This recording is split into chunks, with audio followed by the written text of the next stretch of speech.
Good afternoon. No doubt people will continue trickling in from lunch, but let's get started. I am just absolutely delighted to welcome you to this special plenary session where we'll hear from a number of different voices to recognize the distinct contribution of one of Redeemer's own emeritus faculty members, Dr. Albert Wolters. This session is generously underwritten and sponsored by the Priscilla and Stanford Reed Trust for Reformed and Presbyterian Theological Education in Canada, to whom we are deeply grateful. This afternoon, we have the privilege of witnessing the awarding of the inaugural Reformation Legacy Award. This is an award that's underwritten and sponsored by Calvin Seminary and Calvin University. And we are so delighted to have both presidents here with us today, Reverend Joel Meddenblick and Dr. Weaver. Welcome. And so to introduce this prize, this new award to us, I'd like to welcome up the president of Calvin Theological Seminary, Reverend Joel Meddenblick.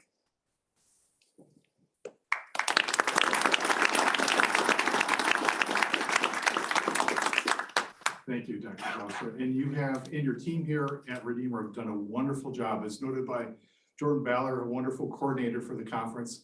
This is the first time in the history of the Kuyper Conference and Prize that we're located outside of either Princeton or Calvin. And we're also first time international in terms of this opportunity. So I want to let you know that this is a historic moment.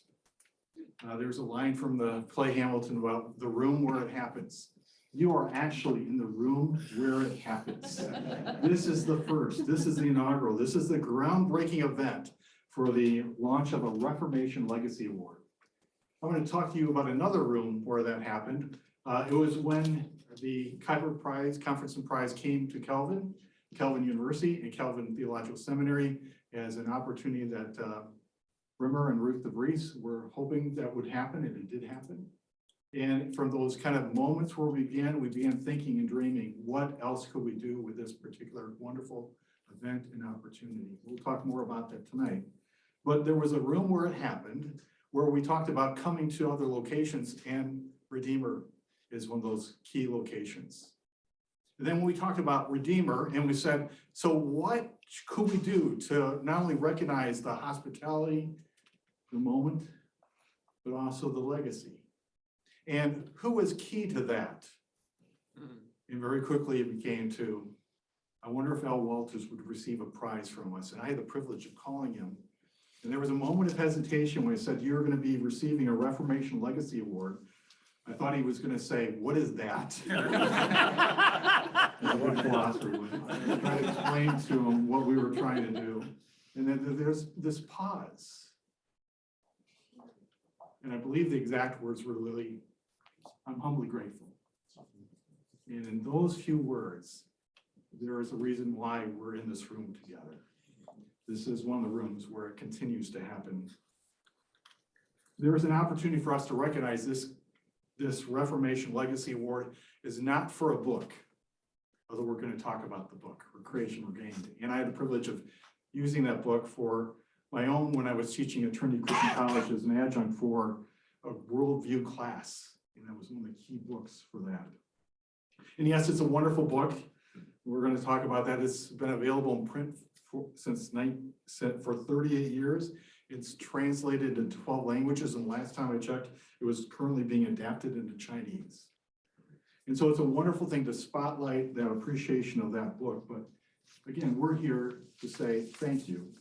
And recognize that in terms of this Reformation Legacy Award, there's maybe three ways I would think about it. It comes from this opportunity of a DNA. So this is not something that was created by ChatGPT or whatever you want to call it.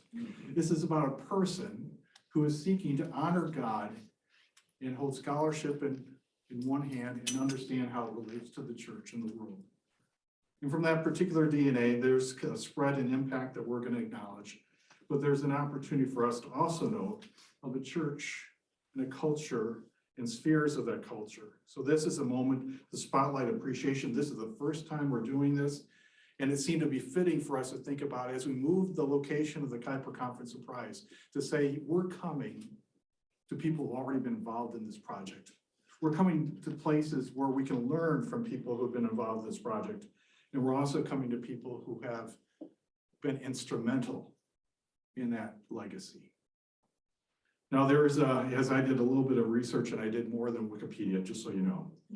But Peter Sherman wrote a wonderful article, really as a legacy of a student, talking about his professor. And I wanted to read just a line or two from that. Because this is what is not just about what we learn, it's about how we grow as disciples of Jesus Christ. Speaking of Al, Professor Wolters, the Reformational tradition needed supplementing by the practices of spiritual formation, connecting worldview to church and the ground of daily life. And then speaking about his own journey, Wolters himself pursued spiritual direction in the Ignatian tradition from a Jesuit priest and a Catholic nun. This, as well as appreciation for aspects of the charismatic movement, demonstrates his openness to insight beyond his own inheritance, as well as his humble willingness, not just lead when called, but also to be led by others. So we get to say thank you for a person who not only is a leader, but also a follower of Jesus Christ. We're going to invite President Weaver Ward to come up to read the inscription, and I'm going to ask Professor Wolters to come forward as well, as we then will give it to him and he can respond. Al, would you step forward? All right, so thank you very much. It's great to be here.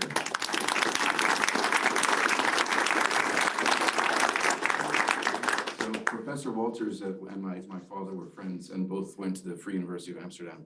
So I'm humbled to be here. And so this award is for your faithful scholarship and service in advancing the Reformed tradition and for your generous investment in future generations of students and scholars. So congratulations on behalf of Calvin University and Calvin Seminary.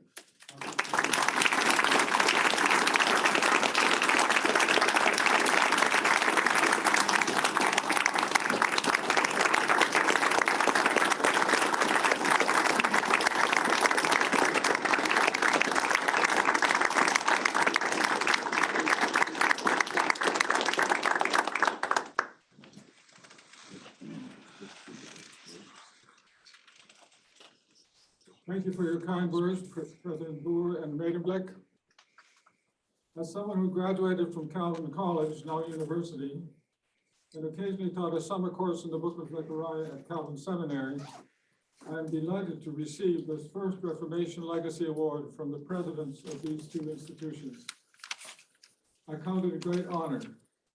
Allow me to say just a few personal words in response. I was born into the religious tradition known as Neo Calvinism, and I have spent my life learning, promoting, and seeking to renew that tradition, as well as applying it to my own life and work, especially in the academic arena. As I understand it, this tradition is a specific manifestation associated especially with the names of Abraham Kuyper and Herman Bavinck in the Netherlands, of a distinctive vein in the history of Orthodox Christianity, which goes back to the likes of John Calvin in the 16th century and John Chrysostom and Augustine in the patristic era. I was introduced to this tradition in a Dutch immigrant home, especially by my father, a man who had little formal education himself, but who read widely. When I was a teenager, he would give me books to read, written by the likes of Herman Bavinck and Klaas Schilder. This inspired me later to attend Calvin College, where I came under the influence of the philosophy professor Evan Runner, and thereafter to pursue graduate studies in philosophy at the Free University in Amsterdam. Subsequently, I myself taught at two fledgling institutions in the same Neo-Calvinist tradition. First, philosophy at the Institute for Christian Studies, and then biblical studies at Redeemer College, now University. I consider it a great blessing to have been raised in this tradition and to have been active in developing it and handing it on. It is usual in situations like this for a person who is honored to say that they are humbled by the honor they are receiving. I've always found that a bit paradoxical. How can one be humbled by being honored? In my own case, however, I really am humbled by my current circumstances. Not only am I 80 years old and suffering from Parkinson's disease, but I've also been diagnosed with mild cognitive impairment and have had to withdraw from various kinds of academic commitments and public engagements. For an academic, that's a tough pill to swallow. It's always the temptation for academics to find their identity in their own intelligence or intellectual prowess, or to link their sense of self-worth to the illusion that they are smarter or more articulate than other people. Well, that illusion is much harder for me to sustain these days, and that's a good thing. Fortunately, my identity and sense of personal value do not depend on my intellect, on books I've written, or on other academic achievements or awards. I rejoice in the fact that my identity is shaped by the relationships in which I stand. Above all, my union with Christ, of whom I confess that I belong to him in life and in death. Secondarily, I find my identity in my relationships with my family of origin and my own wife and children. These relationships define who I am and what I want to be in the years that remain. Beyond that, I find my identity in the broader network of colleagues, friends, and fellow believers that have enriched my life and continue to sustain me. I want to pay special tribute to my wife, Alice, who has steadfastly stood by me through thick and thin for almost 55 years, often at considerable cost to herself, and who has cheerfully accepted many sacrifices for the sake of my academic calling. She also ran the bookstore at Redeemer for many years. I suggest we give her a round of applause.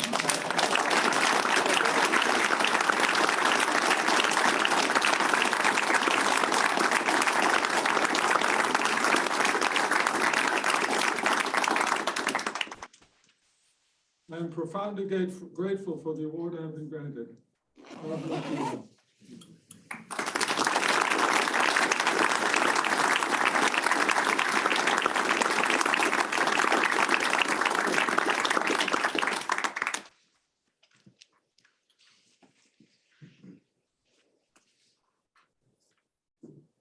Thank you, Al. And what a wonderful gift it is to be sitting here in this room with so many of those colleagues, friends, and all fellow believers who, so many of us have been influenced by your work, have read your words, and have been molded into this tradition in no small part due to the contributions that you've made. So as a recipient of those gifts, I know both me and many of us are deeply grateful. Given that many of us are very familiar with Dr. Wolters, it's no surprise that he has been awarded this prize. And he is no doubt this deserving recipient. Such deep insights into the Kuyperian tradition, and you have done amazing work translating this tradition. Both literally, in your work, you've brought many of these important insights, including the claims about the way grace restores nature to the English-speaking world through your translation of Dr. Jan Veenhoff's work on the subject, and of course, figuratively in your own academic work, including the immense success of the book we've already heard about, Creation Redeemed. When I think about your work, Dr. Wolters' work and impact for the Reformed tradition, I can't help but think of one of Kuyper's claims from the Stone Lectures about the task of stewarding the Reformed Christian tradition in his time and for the times to come. Kuyper wrote that the task ahead of him and to us, as those to whom these insights about God, his word, and his world have come, is this. He said, it's not to copy the past, as if Calvinism were a petrification, but to go back to the living root of the Calvinist plant, to clean it and to water it, and so to cause it to bud and blossom once more, now fully in accordance with our actual life in these modern times, and with the demands of the times to come. And this is no less the work that you've done, Dr. Wolters, helping us think about the truths of the gospel, the way grace restores nature for our own time. And so to help us celebrate the work and witness of Dr. Wolters and to invite us into continuing that project of stewarding these gifts and these insights, I've invited 4 wonderful thinkers to share reflections with us, both personal and academic, as friends and colleagues and co-laborers and believers in Christ.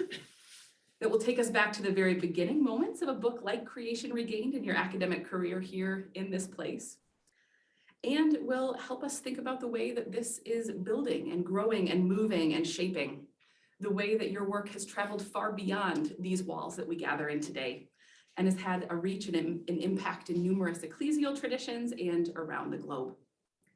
So what I want to do next is introduce all four of our speakers, and then we'll hear from them one at a time so as not to be so interrupted by me as they share their thoughts. We'll hear first from Dr. Justin Kuyper. Dr. Kuyper has had a lifelong career of service in Christian higher education. He's the president emeritus of this very university, Redeemer University, where he served as professor, vice president academic, and served 16 years as president. After that, he was an executive director of Christian higher education in Canada, an organization of 34 Christ-centered universities, colleges, and seminaries, and now serves on the board of Bible Leagues Canada and Langham Partners Canada. Each of these experiences, along with his personal friendship and collegial relationship with Dr. Wolters, gives him keen insight into the importance of Dr. Wolters' work. So we look forward to joining you, and thank you for being with us today. Second is Dr. Jason Zeidema. Dr. Zeidema serves as the chair of the Board of Trustees for the Reed Trust, who is underwriting and sponsoring parts of this conference, including this very session. He's also the executive director of the North American Maritime Ministry Association, a former chaplain, and has taught in the theology department at Concordia University and Farrell Seminary in Montreal. And he was also a student of Dr. Wolters. We've heard from him through Jules' words from Peter, and now we'll get to hear from Jason too. And he was deeply formed by his study under Dr. Wolters. So thank you too, Jason, for being with us today. Then we'll hear from Dr. Dennis Greason. Dr. Greason is Dean of the Bible Mesh Institute and serves on the faculty of Union Theological College in Belfast as a research associate and as program coordinator for the MA Theology program. He's also a fellow in public theology for the Land Center of Cultural Engagement.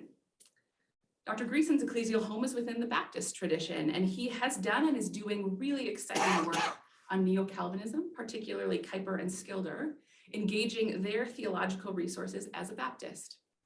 As he explores the neo-Calvinist tradition, he has been deeply shaped by the work of Dr. Wolters, who has, in Dr. Greason's own words, been quite influential on a generation of Baptist theologians doing work in public theology, theology of culture, ethics, and biblical theology. Thank you, Dr. Greason, for joining us.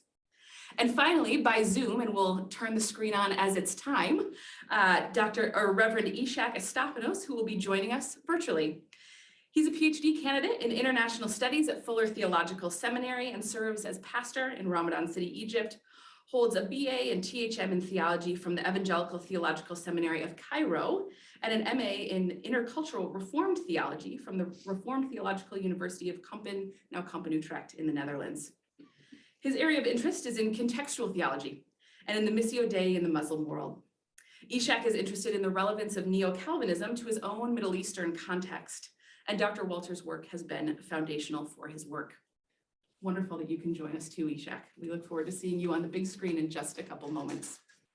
So now I'd like to welcome up Dr. Kuyper. Dr. Kuyper, welcome. Thank you.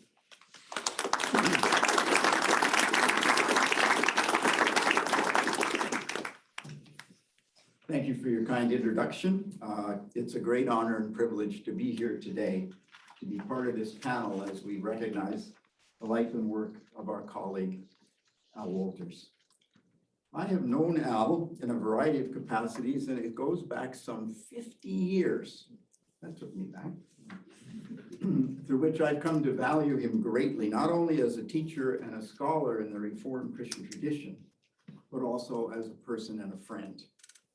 This began in the early 70s as we were in Toronto and attended the same church and shared lunchtime discussions with others in the cafeteria of Robarts Library, there up on the 14th floor at the University of Toronto. And it was further augmented by our participation in the movement to establish a Christian university in Ontario, as by 1976, we were both serving on the board of the Ontario Christian College Association, and then subsequently its curriculum committee, with the latter laying the groundwork for the shape of Redeemer's core curriculum, and especially the worldview shaping history, philosophy, and theology courses at the center of its liberal arts and sciences program. Little did we know at this point that this project would form the basis of a lifelong friendship and also provide the context for what would become a shared legacy. It was also at this time that I saw my first glimpses of the great clarity with which he could articulate the basic elements of a Reformed Christian intellectual perspective, which blossomed and grew from graduate seminar notes for an introductory course at the Institute for Christian Studies to the internationally recognized foundational work, Creation Regained. And this ability was also a great blessing to Redeemer University as Al shifted his academic focus to biblical studies, and then he joined the faculty here in 1984. And in addition to teaching Bible and Greek, he also taught in the core curriculum that he himself helped to shape, and he contributed to Redeemer's development as an institution combining academic excellence and a clear commitment to a Reformed Christian religious identity. And in fact, his commitment to seeing Redeemer flourish as this kind of academic community continued to grow so that he spent the rest of his academic career as one of its leading faculty members. Now, this commitment was especially evident in the three formative periods related to Redeemer's establishment and its quest to be recognized in Ontario and in Canada as a bona fide undergraduate Christian university. So the first commitment took place in the period leading up to the granting of Redeemer's original charter in 1980, as Al made a major contribution to positioning Redeemer as a Christian institution clearly linked to the historic creeds of the Reformation, but not tied directly to a denominational creedal basis. And so Redeemer's statement of basis and principles reflected his input. And that in turn was later enshrined in law in Redeemer's provincial charter, and it continues unchanged to this day. Al's second contribution occurred after Redeemer applied and was admitted to the Association of Universities and Colleges of Canada, the AUCC, as it became a full member in 1987. Now, this came at a time when the AUCC, having admitted 3 faith-based institutions, was led to debate the meaning of academic freedom. And it also asked its members to clarify their own stance on this important matter. And in the ensuing discussions at Redeemer, Al again played a pivotal role in the formulation of a foundational document which came out in 1988, Guidelines on Reformed Christian Perspective. And what that did was sought to elaborate the academic contours of the broadly stated reform basis set forth in Redeemer's statement of basis and principles, and to do so in a manner that avoided philosophical jargon, and I think helped create what I used to refer to as a Kuyperian neighborhood in which to work here at Redeemer. And Al also conveyed this same kind of approach and attitude in faculty development and mentoring seminars for new faculty, for which he was responsible here at Redeemer for a number of years. Al's third contribution followed a similar pattern after 1998, when Redeemer was given university degree granting authority by the province of Ontario. And as this led to a new phase of institutional growth and the presence of an increasingly diverse Christian faculty and student body from a wider range of denominational backgrounds, it was important for Redeemer to articulate further what it meant to be a Reformed Christian university. And so once again, Al provided leadership on the committee that in 2003 produced The Cross and Our Calling, a foundational document that sought to express the core of Redeemer's religious identity in terms that went beyond the typical jargon of a narrow Reformed audience and found fresh language to express Redeemer's Reformed basis and biblical vision so that it would be more accessible to the wider Christian community that Redeemer was increasingly serving.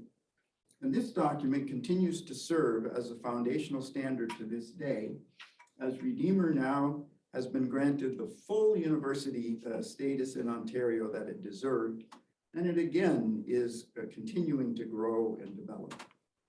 And so it's clear that in the shaping and elaboration of Redeemer's religious identity as an institution in the Kuyperian stream of the Reformed academic and theological tradition is a principal legacy of Al, to which he faithfully contributed over the entire 42-year span of his involvement with the founding and growth of this university, despite having a number of opportunities to move to positions at other prestigious institutions. And so, as we enjoy this conference, sponsored by this center named in his honor and established to further this spiritual vision for scholarship, we experience firsthand, again today, the fruits of that legacy. But as Al faithfully served as a teacher and a scholar, a faculty colleague at Redeemer, these roles were seasoned and strengthened not only by his brilliant mind and intellectual ability, but also by other dimensions of who he is, namely his piety, his humility, and integrity. And let me briefly mention 4 ways in which this has been evident in his academic service, which I've had the privilege of experiencing. First, as a faithful colleague, he never took on the profile or role of an intellectual guru with a following of other professors or students. Because Al was not one to promote himself or to jockey for recognition. And such humility only gave greater power and reality to the vision he promoted, as an example of a witness that applies not only to the life of the mind, but also to the heart and to a life of service humbly offered to God's glory. And second, Al was always at the center of expressions of faith and prayer and piety on Redeemer's campus, showing that seeking to be faithful to the scriptures was not only an intellectual calling, but also a life of discipleship as the necessary basis and context for Christian academic work in an academic community with faith in Christ as its center. And third, as an inspiring teacher, Al articulated with great conviction his understandings of the teachings of Scripture. But at the same time, I think as we all have experienced, he had an ironic posture, exemplifying what Rich Mao has called a Christian civility, something he demonstrated to his students when he would at various times invite some of his intellectual opponents to come to his class so that his students could experience an exchange marked by grace and respect. And of course, he would also take time to relate to his students as a listening ear and mentor, so that there are numerous students who identify him as a source of wisdom and direction for their lives and vocations. So clearly his students and their ongoing impact in academia, the church, the Christian community, and our wider society are a living legacy and testimony to his faithful service. And finally, the Lord honored Al's commitment to stay at Redeemer by opening many doors for him to develop and share his scholarship on a global basis, despite a full teaching load and dedication to his many students. And this body of careful scholarship, reflecting the spirit and principles of creation regained across a wide range of academic fields and topics, is certainly another of his noteworthy legacies. And so in summary, Al has shown throughout his academic life that his witness is not just an intellectual one, testifying to Christ's lordship, but also a life of discipleship, touched and shaped by the redemptive power of Jesus Christ. He has given us this tremendous example, not only in his academic career, but now also in how he is dealing with the challenges of Parkinson's. And this fulsome witness is also an important part of his significant legacy and one that he continues to model. And so, Al, thank you very much for your life, your teaching, scholarship, and ongoing witness. And Alice, thank you for your loving and faithful support. Al, this witness continues to impact new generations around the globe, deepening their faith and understanding and practice of what it means to live and work in the service of Jesus Christ. Thank you.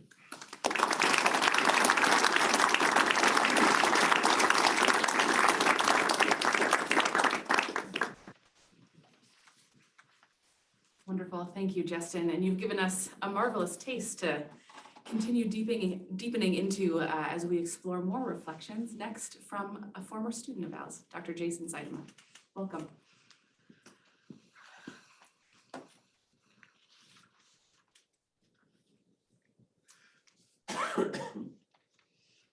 It was grade 7. We were in the red portable outside our Wallaceburg Christian School here in southwestern Ontario. My teacher, who was also our principal, and who this is not planned, I have not seen in 30 years, and who is in this room, was reviewing my homework and had just been handed in. I was always a good reader, but equally, my work was done as quickly as possible. And this particular homework was of that nature, done as quickly as possible with little attention. It wasn't good. My teacher called me up to the desk and held up the assignment. Jason, he said, this is just mental laziness. I would like to say that I was permanently changed at that point, but it took a few more years. And perhaps today I still feel some of that within me. Fast forward a few years, I enrolled here at Redeemer in 1996. The first year at Redeemer was lots of fun, but perhaps I didn't apply myself as much academically. Mental laziness perhaps still was my theme, and so I'm sorry to any professors of mine in my first year here who might be in the audience. Also, I was a bit of an outsider here at Redeemer. I grew up in another denomination called the Free Reformed Church. Not my parents or my local church, but others in the denomination felt Redeemer was bad news because of its neo-Calvinism. I remember having a long discussion with an elder in one local Free Reformed congregation about this particular challenge. He had made a chart for his catechism students about their potential university choices and the risks associated with each of them. McMaster, for example, was on the list with the associated risk of secularism. But this was okay because, as he explained, secularism was easy to see. If students stayed in the sciences or more the technical degrees, they could avoid the worst of secularism. But a Redeemer education, he said, was potentially more insidious because neo-Calvinism dressed up as Reformed, but in its heart was really a liberal project. This conversation at the time frustrated me, but it put me on the lookout. In our first year, all Redeemer students had to dive into this neo-Calvinism with Professor Michael Goheen's course, Int 120, Introduction to University Studies. Probably there are others who had to take this at the time. I paid attention in that class because Professor Goheen would play a video from the likes of Star Wars about Luke Skywalker in the trench on the Death Star. Feel, don't think, said the voice of Obi-Wan Kenobi. Use the Force. All these things about actually thinking about some of popular culture in philosophical terms was helpful in making me think about the world. Far from being problematic, this teaching began the process of making my mind think on a deeper level, actually. It was also in this course that most students came to learn about creation regained. Dr. Albert Wolters' text was only a decade or so old at that point, but it was already known as a classic. It was in these discussions that I first learned about worldviews, about structure and direction, about the creation, fall, redemption structure of the biblical narrative. And in fact, these words have become words I've often said myself in courses, sermons, and lectures since that time. In my second year, in the first semester, two experiences changed my life. First, I went to Montreal in the fall reading break to volunteer with a group of Redeemer students at the Montreal Ministry to Seafarers. I learned about a summer job there during that visit, which I applied for and I got, and have been involved in Seafarers ministry now for more than 25 years, last decade, in fact, full time. Second, in my first semester of second year, after a weekly Bible study with some of my roommates, I felt a profound conviction that I needed to serve the church. The very next morning, I visited the Redeemer registrar and changed all my courses, my major, from political science to religion. In practice, what this meant was dropping a few courses from Dr. David Kuyper, who was a great professor, and picking up a whole bunch of others with Dr. Wolters. And also in practice, it was at this point that I had to face up to my track record of mental laziness. I should have done it earlier, but I discovered quickly that if I was serious about doing something more with my life, I probably needed to spend at least a bit of time in the library. The library has since become a great source of joy in my life. Each evening, I would bring my black Discman, take out a CD in the library, listen, and then read and do my homework. I would continue this rhythm for years, right through graduate studies. School, I discovered, is much easier and more meaningful when you do the assigned readings.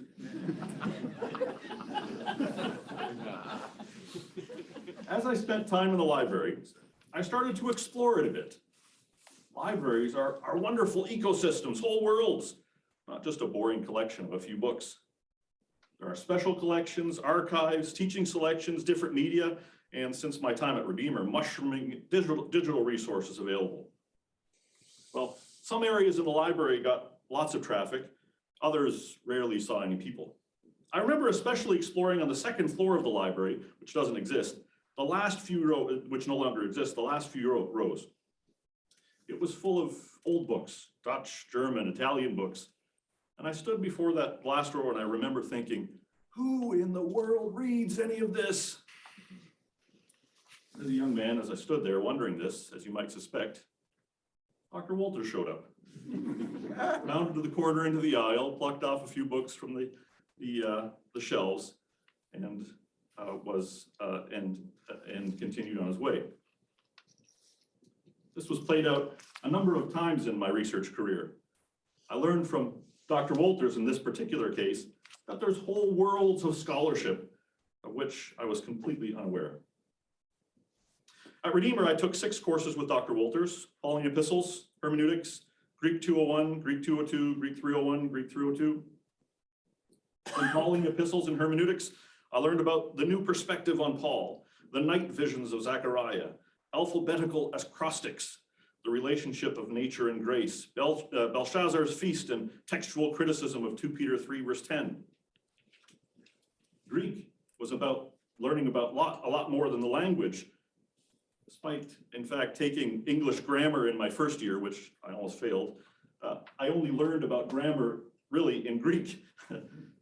Learning Greek helped me subsequently learn other languages. In these courses, Dr. Wolters shared that we can love languages, love texts. Before you interpret and opine, read the texts.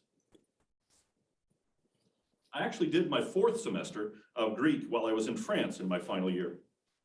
Dr. Wolters had enough trust to send me over the quizzes by mail that I would complete and mail back. I did the final exam here at Redeemer once I came home, I think. I remember his encouragement when he said, "Congratulations on keeping up your grade despite being far from class." So what have I learned? Be humble in scholarship. But don't be intimidated by big ideas.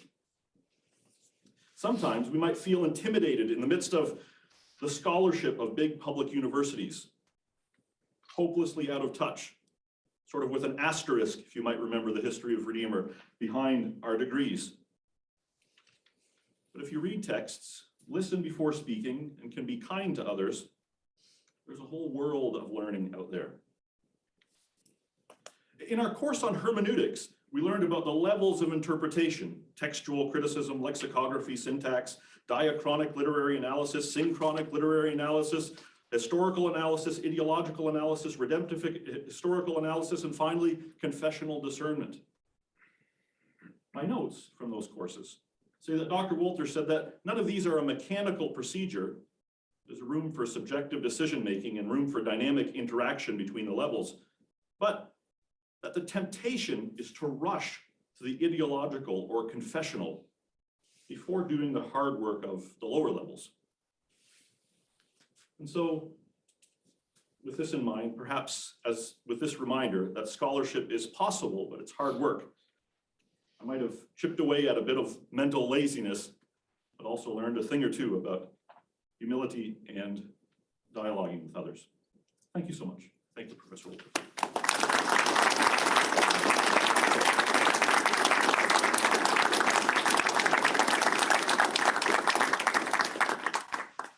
Wonderful. Thank you, Jason.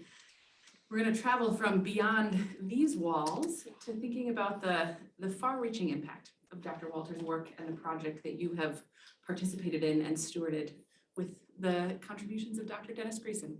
Welcome.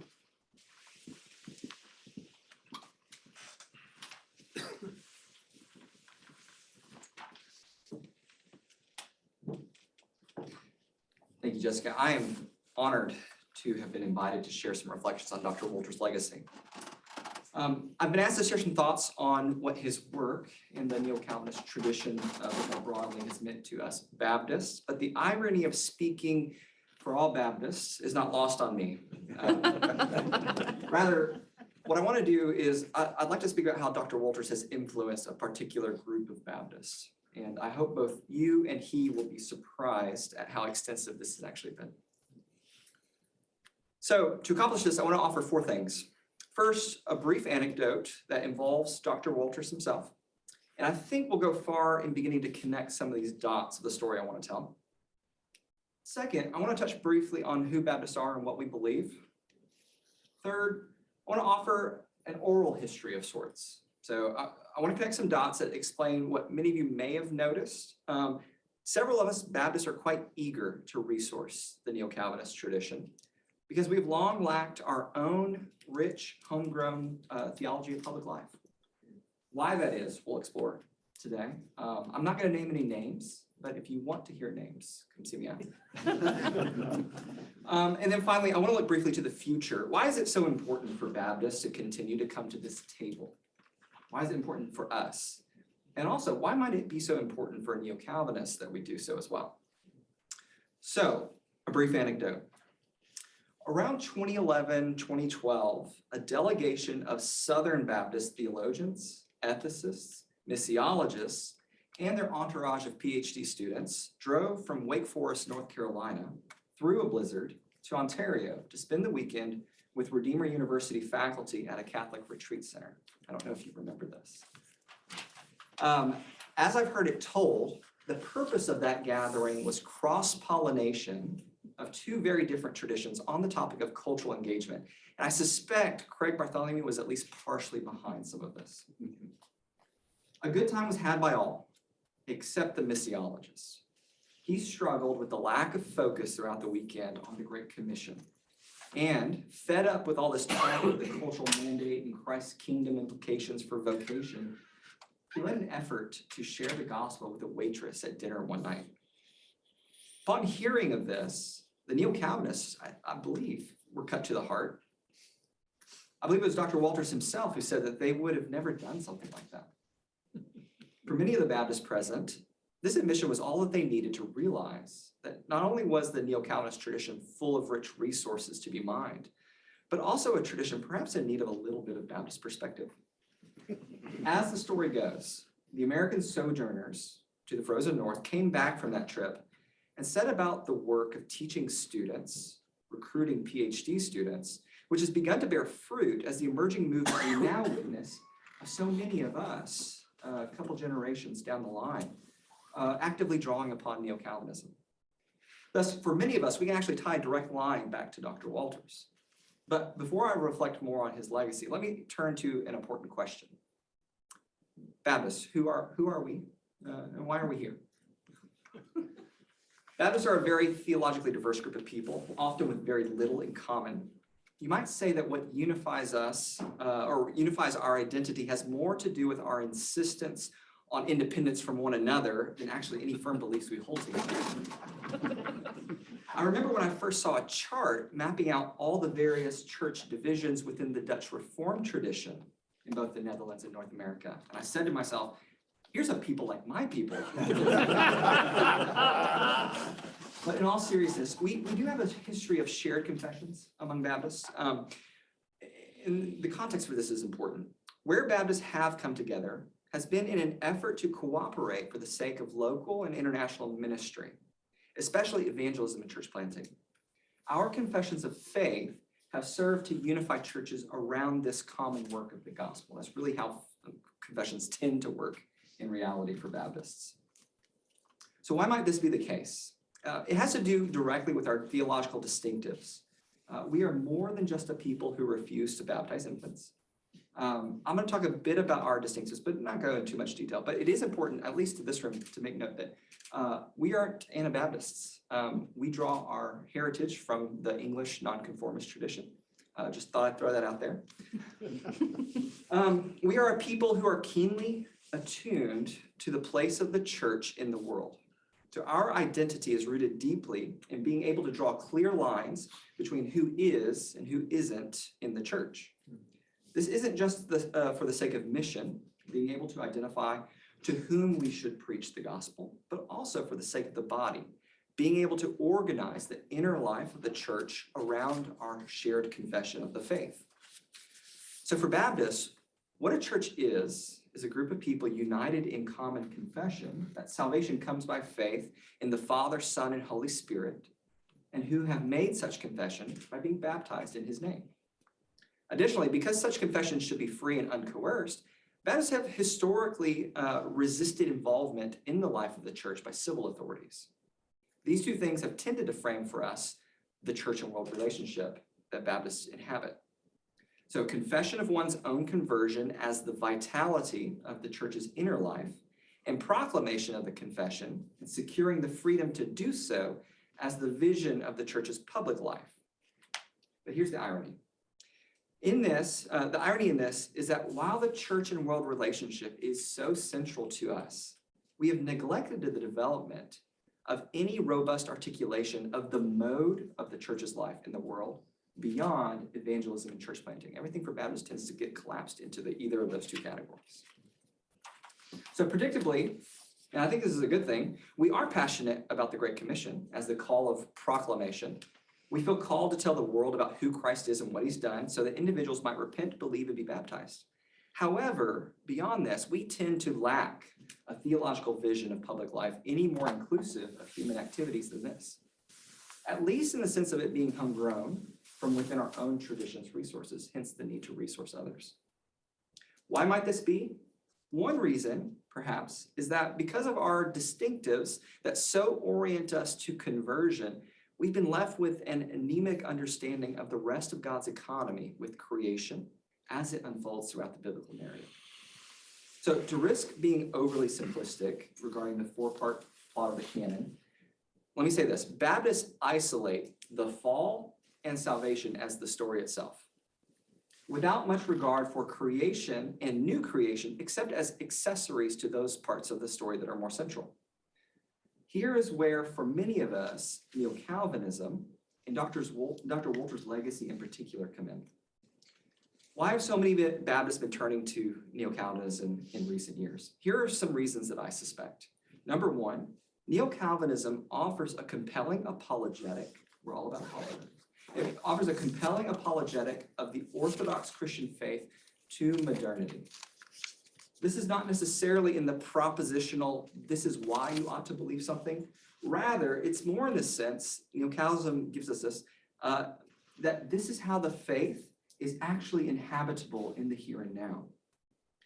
This is because, number two, Neo-Calvinism offers a broad vista of God's mission in the world, which is rooted in his relationship to and economy with his creation, his meaning for history, and a spiritual diagnosis of humanity's condition, which is always manifest culturally.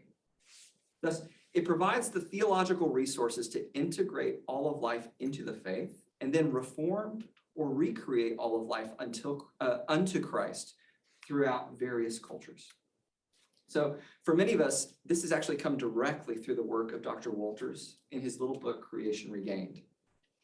As we well know, the theological legacy of Kuyper, Bavinck, and others has been largely inaccessible to Anglophones for decades. Therefore, we have often dealt in caricature with their ideas communicated through secondary sources.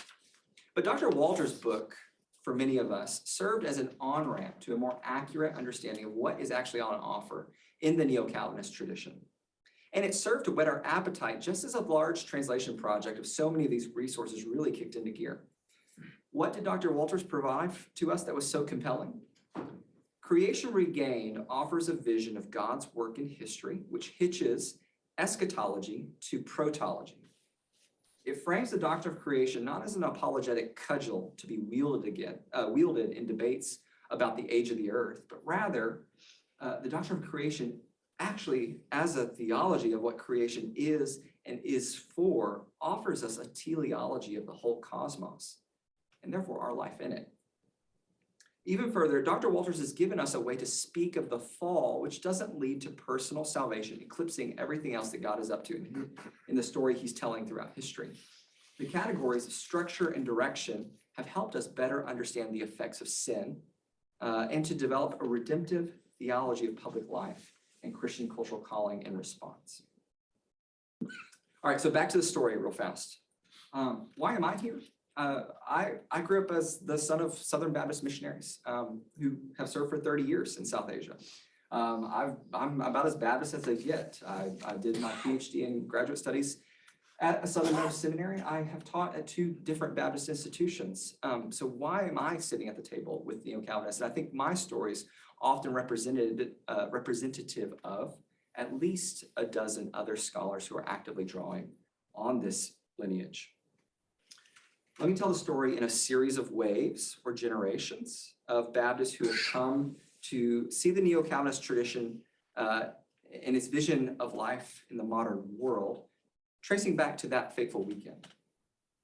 In the first wave, Baptist theologians and biblical studies scholars began reading primary sources like Kuyper's lectures on Calvinism, Voss's biblical theology, or Bavinck's Our Reasonable Faith, as well as some secondary sources like Spikeman's Reformational Theology, Craig Bartholomew's many musings on doctrine and philosophy, and then especially Dr. Wolters' Creation Regained text. The second wave came through many of these first wave scholars, PhD students, beginning to engage in issues that were Neo-Calvinism adjacent. Think like Francis Schaeffer or Leslie Newbegin. This second wave also coincided with graduate students beginning to have Neo-Calvinist primary sources taught in our courses, and Neo-Calvinists like Craig Bartholomew or Vincent Bicote coming to our campus. Here's an interesting note.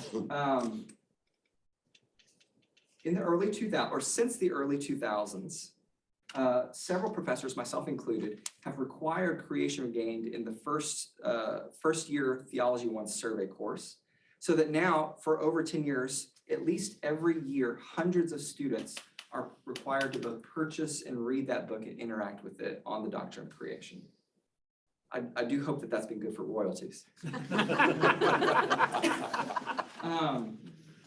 The third wave, drawing from all this, is actually when many of us actually said, let's go back to the sources themselves and begun work on Kuyper, Bavinck, Schilder, J.H. Bavinck, and also doing so as Baptists. So let's look now, as I close, to the future. I've offered some insight into why many Baptists are resourcing Neo-Calvinism to strengthen our own tradition. Let's look now to consider, look to the future to consider why this will continue to be so important for us and for everyone at the table. As I mentioned, Baptists' default self-disciplined engagement with public life tends to be public proclamation of the gospel or political mobilization for the sake of a religious liberty. Those are the 2 things that we care really deeply about. Sometimes we supplement this with engagement on issues of ethics. But this is far from a comprehensive vision of the church's place in the world. So if we are not actively articulating a distinctly Christian vision of life in the world, we will trend towards appropriating unchristian visions of life in the world to fill in the gaps. And for Baptists, since we have only those two areas, the gaps are myriad. We see this happening now with Baptists playing the identitarian game and lauding the benefits of ethno-nationalism, at least in America. We also see it happening in the duplicity of calling for renewal of public sexual ethics and issues of gender identity, and yet failing to challenge the fundamentally unchristian practice of sexual ethics of our leaders. I'm not talking about political leaders, like actual Baptist church leaders who are duplicitous in their sexual ethic. But now let's consider, so all these are reasons why we need to continue to drink deeply from the Neo-Calvinist to remind us that God has a big vision for life. Let's now consider, in closing, the future from the other side. Why might it be so important for Neo-Calvinism that Baptists continue to come to this table to fellowship and encourage one another? I suspect you already know where I'm headed with this. Baptists might be a one-trick pony, but let's admit it really is an important trick. Our consistent refrain is the primacy of proclamational mission. As I heard the story of that fateful retreat told, our insistence on the primacy of proclamational mission was something that Dr. Wolters found both convincing and inspiring. Certainly, the mode of our proclamation in the public square matters, but let's not substitute social activism for proclamational mission or collapse either into one another. Rather, if there's anything that Kuyper, Bavinck, Schilder, and J.H. Bavinck's legacy teaches us, it is that these must be fundamentally integrated for both the life of the church as well as the life of the world.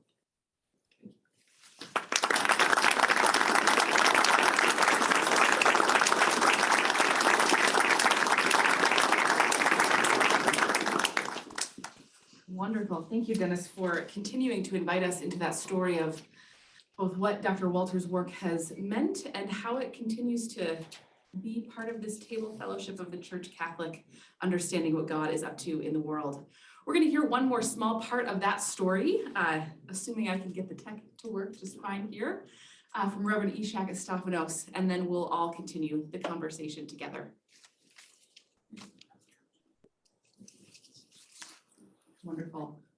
Welcome, Ishak. I think we can see you. Yes, can you also see my screen now? We can, yes. Okay, thank you. Dr. Wolters, you don't know me, and it will be a surprise to you to know that how your scholarship generated a student to you in a very different area of the world. You helped me with my dissertation on Campbell because I compared Hassan al-Banna worldview to Herman Bavinck worldview. I compared a view that built on grace to a view built on Islamic Sharia. So your book was very helpful to me to understand, to develop the Reformed worldview. So let me start now. Wolters, the wise builder. Reading in Wolters' contribution to the Reformed worldview from a Middle Eastern perspective. I want to thank Dr. Jostra for allowing me to participate in honoring a great scholar to whom I owe a lot through engaging with his work. This short paper takes its title from Matthew 7:24, in which Christ speaks of the prudent builders who erect their abode upon the rock of his word through the faith and obedience. In keeping with the preceding parable, Wolters constructs his worldview in Creation Regained. This paper endeavors to address several questions. First, how does Wolters address the needs of the Egyptian context? Secondly, how does he articulate the fundamental tenets of New Calvinist worldview constructively? Third, Does the methodology of his book align with worldview he proposes? Fourth, what are the distinguished characteristics of Wolters' articulation of Reformed worldview? Lastly, I will define Reformed worldview from a Middle Eastern perspective, drawing inspiration from Wolters' wisdom.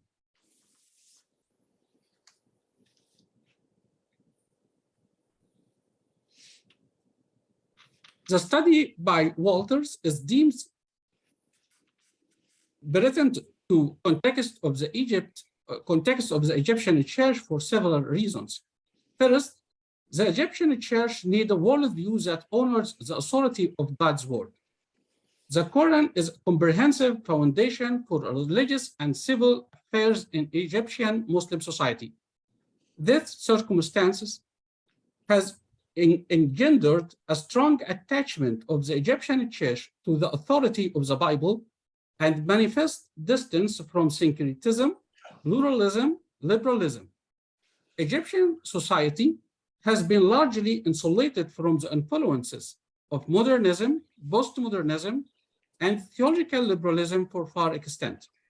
Furthermore, the status of the Protestant as a minority within a minority has bestowed upon them the privilege of bearing the cost of associated with mission, as Dr. Wolters discusses in his book. Secondly, the Egyptian church needs a conciliatory worldview with an affirmative outlook toward Muslim milieu. Western Reformed theologians encourage their churches to become active participants in a secular context, appreciating it as a manifestation of God's benevolence. However, the task confronting the Egyptian church is to contemplate the Islamic world as an integral constituent of divine creation, wherein each inch of it is likewise subservient to sovereignty of God. As such, it is not the church's purview to confront or combat Islamic culture, but to struggle against the prevalence of sin in human society. Third, the Egyptian church requires a comprehensive and all-encompassing perspective that would do away the gnostic dualism handed down through the monastic tradition in Egypt, which degenerates the world and the human body. Fourth, the Egyptian church should espouse a worldview that supports the ideology of Reformation rather than revolution. Given the negative connotations associated with the latter in Egypt, Egyptians had come to realize that annihilation of entire order and the establishment of new one would only lead to chaos and regression. In this regard, Wolters posits grace seeks reformation rather than revolution, asserting that reformation process necessitates attaching oneself to the existing order and the laws it embodies instead of their destruction. Wolters, page 93. As such, it can be argued that Wolters implicitly correlates the concept of reformation with incarnation.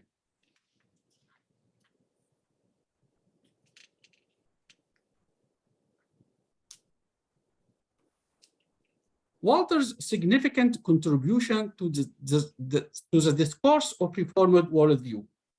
Wolters' fidelity to the Calvinist and New Calvinist traditions is unwavering, yet he contributes to them with remarkable creativity. From my perspective, his discourse on structure and direction ingeniously merges numerous New Calvinist themes from both Kuyper and Bavinck. To illustrate, the Kuyper's notion of spheres and Bavinck themes of grace restores nature, the distinction between creation and fall, the distinction between revolution and reformation, the living and peril, Catholicity of the church that distance itself from totalitarianism are all linked to Wolters' formulation of structure and direction. Moreover,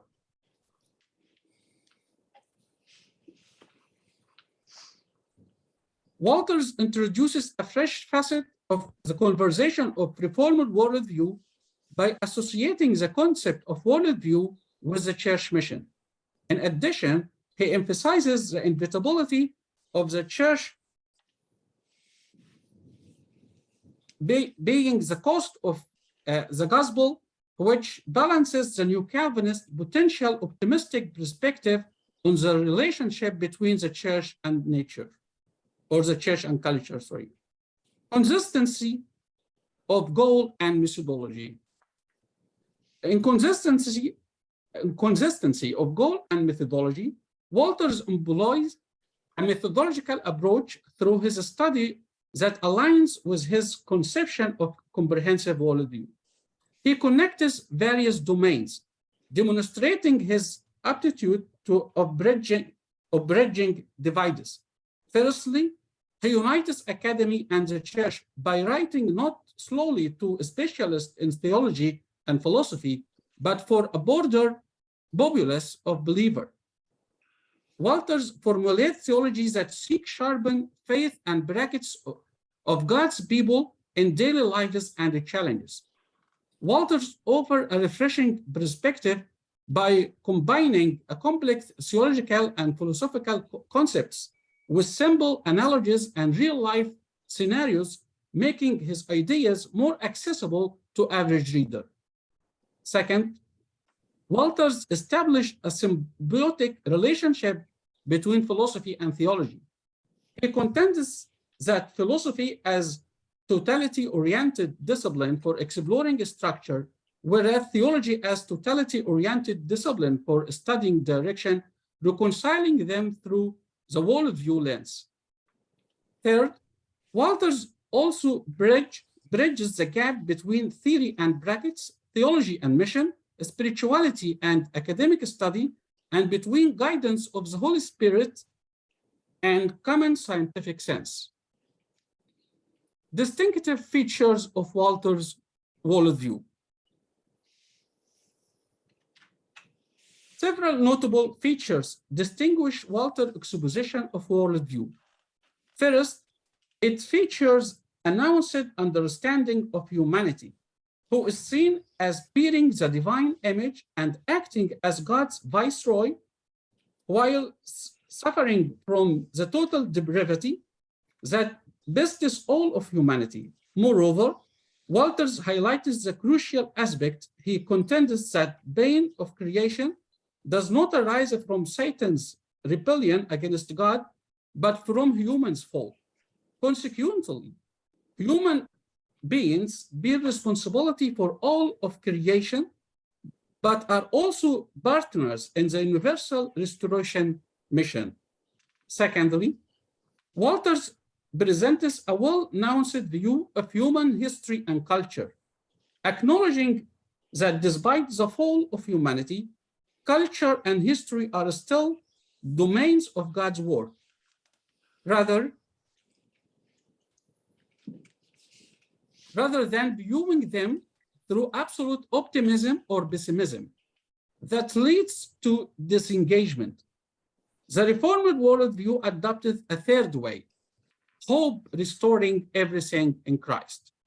Thirdly, Reformed worldview considers contextualization and as a vital factor. The continuous work of the Holy Spirit calls for the church to discern the best way to present the gospel message in particular context. Fourthly, Reformed worldview in Wolters' thought looks to the future. It is future-oriented, not in the past, and thus aims to shape vision for better tomorrow. Fifthly, Reformed worldview is capable of self-renewal and continuous reformation. While Bible serves as a foundation, it is also a criterion by which other components of worldview are evaluated. Disregarding any aspect of worldview risks introducing error in Christian belief system. Wolters contends the renewal of the Christian mind facilitates their renewal process. In conclusion, Dr. Wolters helped me to formulate this concept about reformed worldview.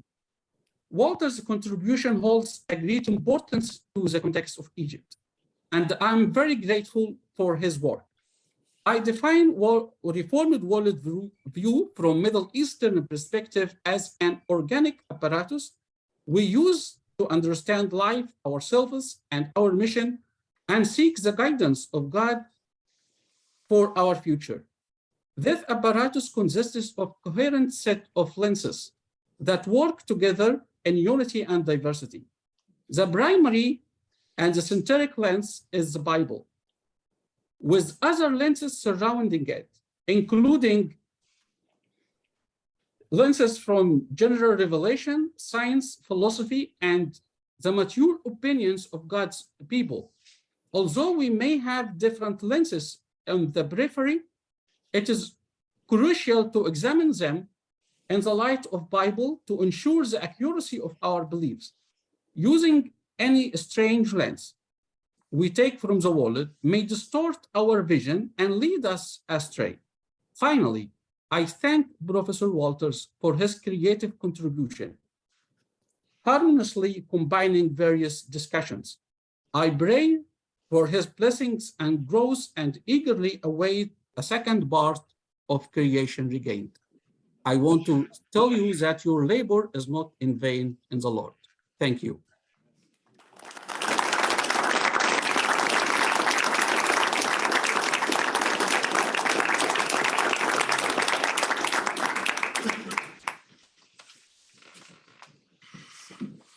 Wonderful. Thank you, Ishak. We have a little bit of time to continue this conversation together. We've seen snippets from nearby, right? Things that happen just in this very building and from far across the globe. And I'd like to invite all of our participants, Ishak, you're already up here, the rest of our speakers to come up and join the conversation. And we have time for questions and comments and dialogue with anything that you've heard today or anything that you'd like to add as we continue the story of stewarding the tradition of neo-Calvinism from our many different places and stories. Yeah. Questions, comments?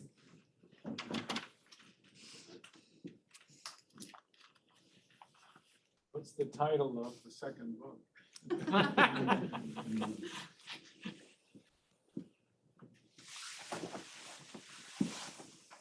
As you all think, is this on?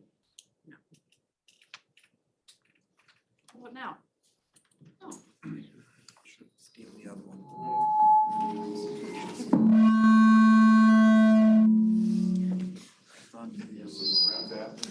That one off.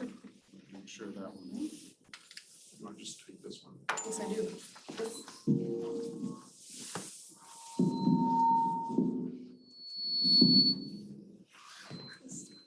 Drop the mic.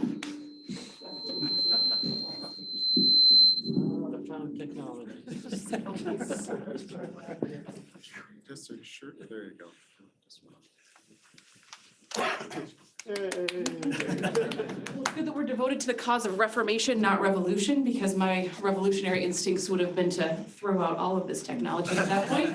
But we can continue in this Reformation legacy. And one of the things that I've heard from each of you as we all think about other things that we'd like to contribute is this need for and this desire for deep humility that both sees what we have as a real gift in this tradition, but also is so willing. Dennis, your stories are wonderfully illustrative of, I think, the gems and wonderful insight of not only Dr. Wolters, but many who've said, we don't have it all, right? On this side of the eschaton in any particular tradition or place, we don't have all the answers. And with wonderful humility, being willing to learn from those who are part of this church, small c Catholic from around the globe and in many different traditions. I'd love to hear a little bit more. I think, Jason, you mentioned that a little bit. Justin, you mentioned that a little bit. Anything that, as we think about this generation of folks thinking about the Kuyper Conference, continuing to steward that mission, anything along those lines of this intellectual humility that says we have a real gem and a real gift here, but we also have space to learn from others that you've seen in his example, or you hope to kind of flesh out for continued generations of neo-Calvinists? It's taped down. That's right, there you go. I'm gonna give you this one, I think. I think you might need this seat. Yeah. This is the hot seat right here. That's right. So we'll move over to this. This whole topic reminds me of one of the principles that was really stressed in that 1988 discussion that we had about the converse or guidelines for a Reformed Christian perspective. And I think it pertained not only to the attitude of our own positions vis-a-vis other Christian thinkers, but the important principle was, and this would go back then to common grace, is to say that there are gems to be found in scholarship in general. And so that, and you mentioned that, you have to do the hard work of engagement rather than moving immediately to some kind of a confessional dismissal because this is coming out of a wrong spirit. And so that was one of the affirmations that the faculty talked about. And that is to take, if you will, secular scholarship very seriously and interact with it. Wonderful. Any other thoughts from the panel, or we can open it up once again to the room? Yeah, I do, if I can speak loud enough, maybe then I won't have to get into the hot seat and I can stay in the nice comfy seat here. I had this experience certainly coming out of Redeemer, and then I went to Calvin Seminary as well for a Master of Theological Studies, then hopped over to McGill University for my PhD. And I have Todd Statham is here as well, did the same PhD program with me. He's also with me on the Reed Trust, and a few others, I think Roland DeVries. It can be a really challenging place to be, in a place where at McGill, for example, every single professor was well known in their field and had a tremendous amount more knowledge than I did in any particular field. And it can feel overwhelming to be challenged by those big ideas and big thinkers. And I think to go into a room not feeling that you have to draw your sword and get ready for a fight, but rather to sit and listen and say, what can I learn from these other professors before I have that thought. And I ran into it in probably the second or third week of the first year, where I had a run-in where I probably said something that betrayed my ignorance, and and I ended up being criticized for it, and very rightly so.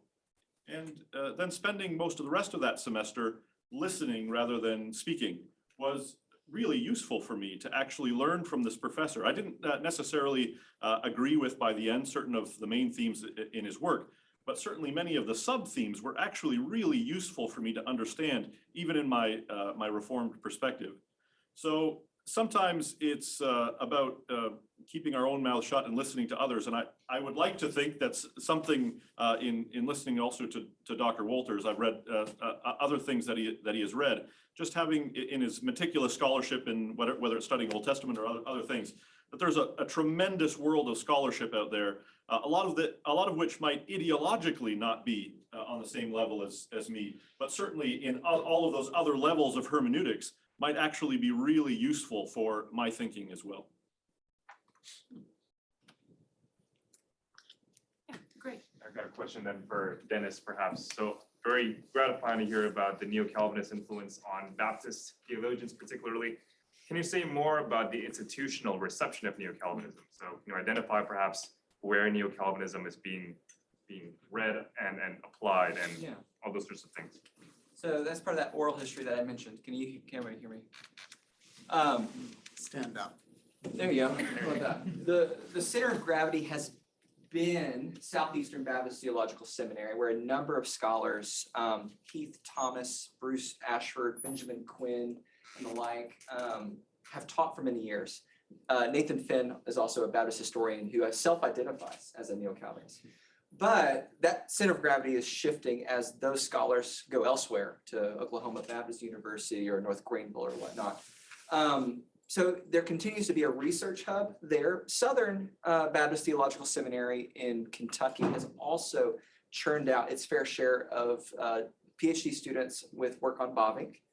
So between the two of them, I think we'll continue to see more work come out of that, but hopefully through some of these ancillary institutions where those scholars have landed, or I myself am no longer teaching there either. The Ethics and Religious Liberty Commission is the Southern Baptist political engagement ministry arm, et cetera. And historically, they've also been drawing very deeply on neo-Calvinism. Russell Moore, when he was president there, would teach lectures on Calvinism, and they would hold lectures for students. That's where it's been. Where it's headed, I think, is now where those of us who've done studies are going to go on to teach. And I hope that it will trickle down into individual churches and be more than just the caricature of neo-Calvinism that folks have had in my tradition. Really engage the people in the pew with these rich resources that are now so much more accessible. Does that answer the question? Yeah, thank you. Thank you. I had a question for Asak.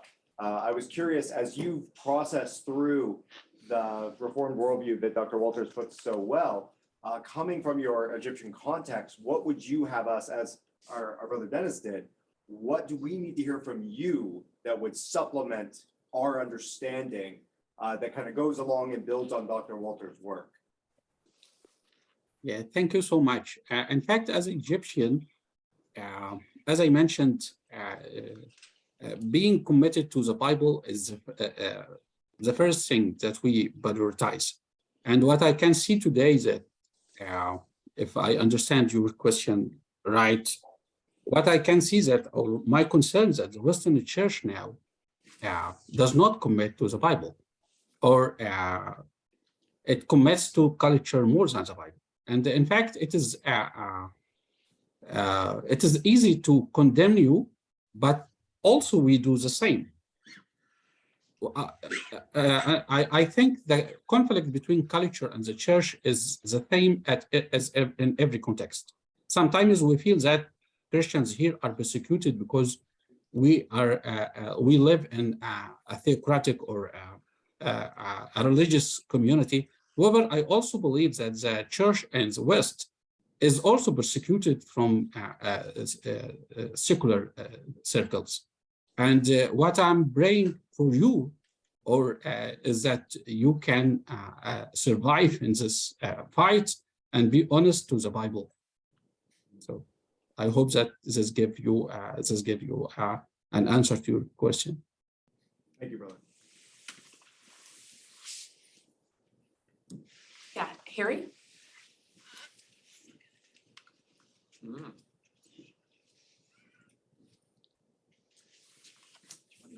Have the mic here. I would like to share with you a small anecdote which illustrates another aspect of Al's approach and Al's attitude.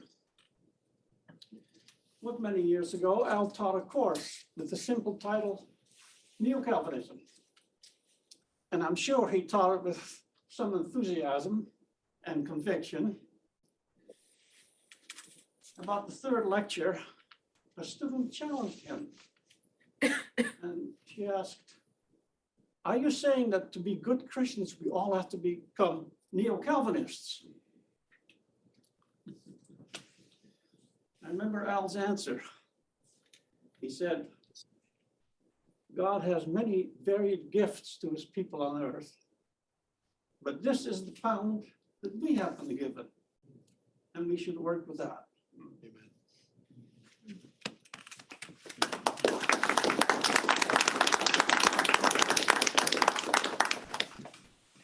We have time for maybe one or two more questions, though I'm tempted to end it just there. What a wonderful anecdote, Harry.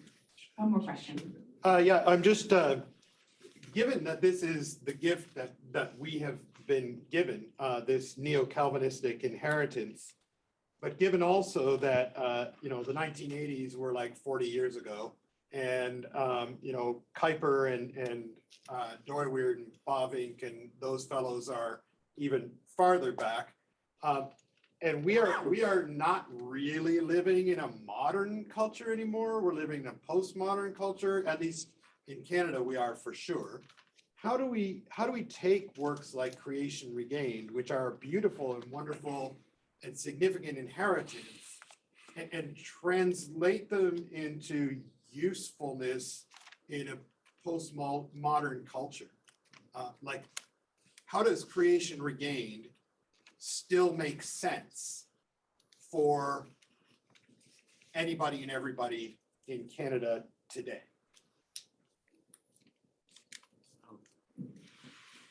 What a wonderful question, and isn't that the question that we're asking here, right? How do we continue stewarding the story? How do we take that Calvinistic plant, to use the words of Kuyper, and continue to make it blossom and bloom once more, as Al has done, as we hope to all be doing in our own places and spaces. I'm gonna see if there's folks that would like to take a swing at that. I would particularly be interested in, not that all of you don't have wonderful things to say about this, but Dennis and Ishak, as you're coming from many different places, and it looks like you might have something to share, Dennis. Yeah. That's a great question. That's a great question, and I've wrestled with that extensively myself.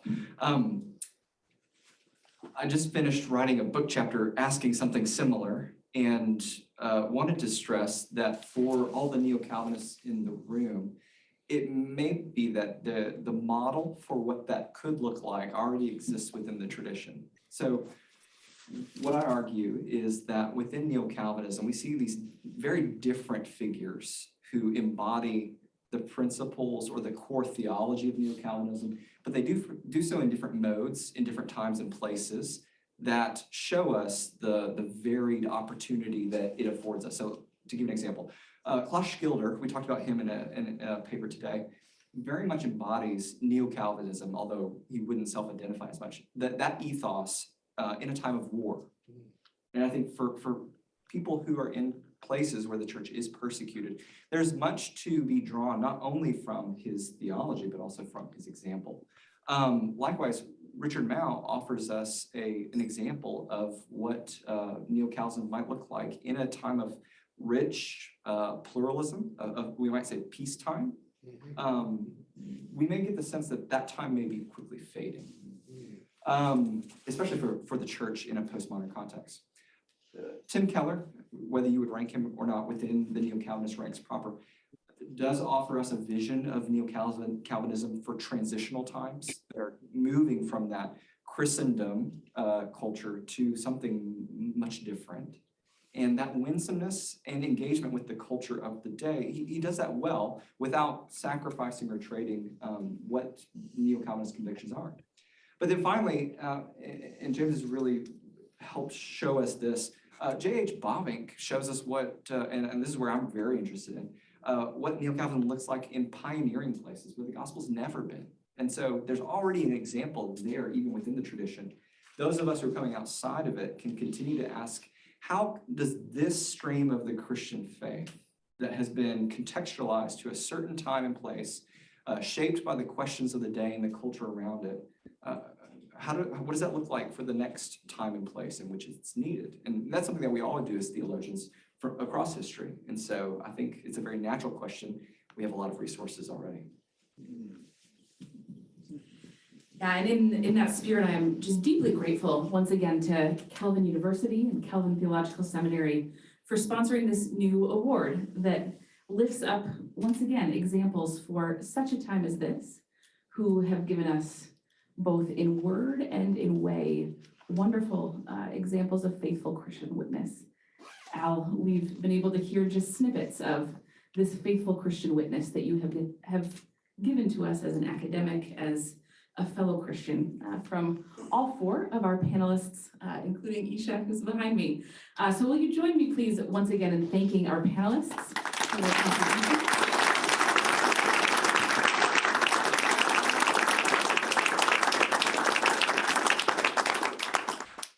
And thanks to all of you for joining us. Before we depart, one of our sponsors for this event is Reed Trust, and their Board of Trustees chair is sitting right next to me. And he'd like to make a very brief word about Reed Trust, and then we will depart for a dinner break and gather in just a little bit for our keynote lecture in the auditorium Kintsugi Grace by Mako Fujimura.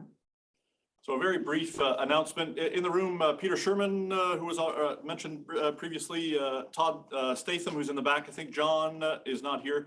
These are some of the trustees for the Reed Trust, and the Reed Trust exists to want to answer some of those questions, to those big questions that were just asked about Presbyterian Reformed theological education in Canada, the future of the Presbyterian Reform movement in Canada. In your packs, everybody has one. There's a sheet about the Reed Trust. We have meetings the 1st of April and the 1st of October every year. We would love new submissions for projects or ideas to answer some of those big questions. So if you have a good project and you want to get it sponsored, please do learn more on that little sheet in your packet, and thank you so much. Thank you, Jason. What a gift to have encouragement for the way, both financially in the witness of so many around us, and in this conference as we gather together and learn from one another. Hopefully we'll have wonderful times around the table, wherever that may bring you for our dinner break, and we'll see you again for the keynote lecture at 7:30.